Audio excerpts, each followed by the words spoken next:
Alright guys, so just going to go through a bit of a common misdiagnosis from both clients and some therapists alike, is working with IT band, so relevant to PTs, yoga, Pilates, anyone in that sort of field or something similar even. Basically what we see and hear a lot of times is that the IT band is tight. Just going to say right off the bat, that can't be the case because it's not a muscle, so there's no actual contractile element to the IT band. So what's actually happening, so we've got the IT band down here, generally clients reporting of lateral knee pain through the side there. So you follow the IT band all the way up here, you got TFL here, tensor fasciae latae, vas lat in there. So generally what happens, the client hops on the foam roller and rolls up and down, up and down, up and down, and somewhat they might get a little bit of extra length out of the IT band after absolutely poleaxing it for a while, and they might get a little bit of relief as a result of that. That's not really the right way to go about it.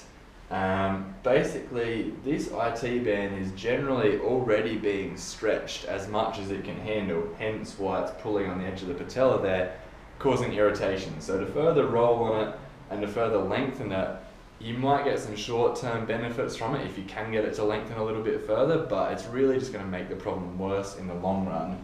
So what they're actually doing, generally when they're rolling up and down and they feel like it hurts, the pressure's generally sort of goes through the IT band and into the vas lat. So we generally have a bit of a cluster of trigger points down the bottom here around the knee there. So when they think they're on the meat of the IT band, what they're really doing, the pressure goes through the IT band, they're actually rolling on vas lat there. So pretty common in sports that are hip dominant, so cycling, running, rowing, things like that, things that require a lot of force out of both the quads and the hip flexors.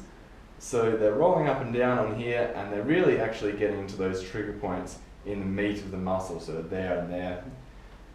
What they should be doing is actually restoring length up here to this TFL. As you can see, that muscle comes down, basically the hip bone right there, the front of the hips.